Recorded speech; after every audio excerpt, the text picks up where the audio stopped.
അവിടെ എനിക്ക് ജോജിയോട് ഒരു ചോദ്യമുണ്ട്. ജോജി, AICCയുടെ ജനറൽ സെക്രട്ടറി KC വേണുഗോപാൽ ഈ മണ്ഡലത്തിൽ വന്ന് പറഞ്ഞത് എന്താണ്? 62 ലക്ഷം പേർക്ക് കൊടുക്കുന്ന ക്ഷേമ പെൻഷൻ അത് കൈക്കൂലിയാണ് എന്ന് യഥാർത്ഥത്തിൽ പറയുന്നത് അദ്ദേഹം വിചാരിക്കുന്ന സർക്കാരിനെതിരെയാണെന്ന്. പക്ഷേ ഇത് വാങ്ങുന്നതിൽ കോൺഗ്രസ്സുകാരും ലീഗുകാരും CPM-കാരും അടങ്ങുന്ന സാധാരണ മനുഷ്യരുണ്ട്. ഇവിടെ നിലമ്പൂർ ഇന്നത്തെ വലിയ പ്രധാനപ്പെട്ട വാർത്തയാണ്. സർക്കാർ സർക്കാർ കൈക്കൂലി കൊടുക്കും പോലെ കൊടുക്കുന്നു. കൈക്കൂലിയാണെന്നാണ് പറയുന്നത്. ആളുകളെ ആക്ഷേപിക്കലല്ലേ? 62 ലക്ഷം പേരെ. ഇന്ന് വളരെ പ്രധാനപ്പെട്ട വാർത്ത. മറ്റ് രാഷ്ട്രീയ നേതാക്കൾ അതിൽ പ്രതികരിക്കുന്നു, അതിൽ വലിയ പ്രതിഷേധം ഉയരുന്നു. എങ്ങനെ പറയാൻ പറ്റുന്നു എന്നാണ് എൻ്റെ ചോദ്യം. അതുപോലെ VV പ്രകാശുമായി ബന്ധപ്പെട്ട് വന്ന ഒരു ഈ നിലമ്പൂർ ഒരു പഞ്ചായത്ത് പോലെ കടന്നിരുന്നത്.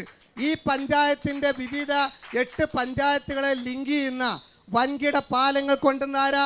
ആര്യാടൻ മുഹമ്മദ് അല്ലേ? ആര്യാടൻ മുഹമ്മദ് അല്ലേ? നിക്ക് പറയട്ടെ നിങ്ങളെ ദയവ് ചെയ്ത് ഇരിക്ക്. ഇവിടെ സഖാവേ ഇത് കേക്ക്. ഞാൻ അലമ്പുണ്ടാക്കാനാണെങ്കിൽ ഒട്ടും നമ്മൾ മോശമല്ല പറയുന്ന.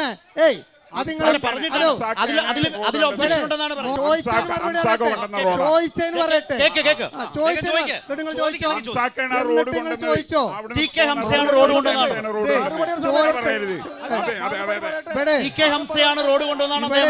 ചോദിച്ചതിന് മറുപടി പറയട്ടെ. എന്നിട്ട് നിങ്ങൾ ചോദിച്ചോ ഒരു പ്രശ്നമല്ല. മറുപടി എല്ലാത്തിനും ഉണ്ടല്ലോ.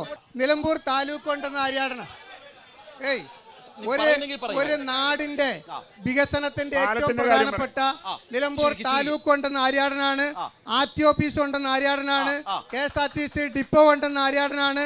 ആദ്യംപാറ ജലവൈദ്യുത പദ്ധതി കൊണ്ടെന്ന ആര്യാടനാണ്. അങ്ങനെയാണെങ്കിൽ ആര്യാടൻ ഷൗക്കത്ത് അതുകൊണ്ട് ജയിക്കാതെ പോയത് എന്താണ് 16-ൽ? ആര്യാടൻ ഷൗക്കത്ത് പിന്നെ എന്തേ ജയിക്കാതെ പോയി 16-ൽ? അങ്ങനെയാണെങ്കിൽ എന്തേ രണ്ടാമത് സ്വരാജ് തൃപ്പൂണിത്തുറയിൽ ആര്യാടന്റെ നേട്ടങ്ങൾ ആര്യാടന്റെ മകന് വിജയമാക്കാൻ കഴിയാതെ പോയത് എന്ത്?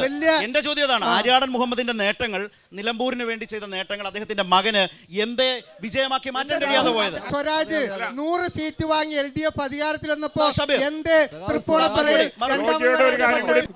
പഴയ കോമ്രേഡ് ജോജി സഖാ? പിന്നെ നിങ്ങളെ മൂത്തേടം പാലം ഇവിടെ ജീവിച്ചിരിക്കുന്ന തെളിവുകൾ എല്ലാ പാലത്തിന്റെ മുമ്പിലുണ്ട്. അതിൻ്റെതായ ഫലകങ്ങളുണ്ട്. മൂത്തേടം പാലത്തിന്റെ ഇവിടെ വരുമ്പോൾ അംസാഖാന്റെ 80 അംസാക്ക കൊണ്ടുവന്ന ഫലകുണ്ട്. തീർന്നിട്ടില്ല. കൈപ്പിലി പാലം തകർന്നു. ഈ 1 വർഷത്തിനുള്ളിൽ കൈപ്പിലി പാലം ഇടതുപക്ഷ ഗവൺമെന്റ് കൊണ്ടുവന്നു. നിങ്ങൾ തീർന്നിട്ടില്ല. പോത്തുകല്ല് പാലം, ഈ പാലങ്ങൾക്കകത്തൊക്കെ ജീവിച്ചിരിക്കുന്ന തെളിവുകൾ അവിടുത്തെ ഫലകങ്ങളാണ്.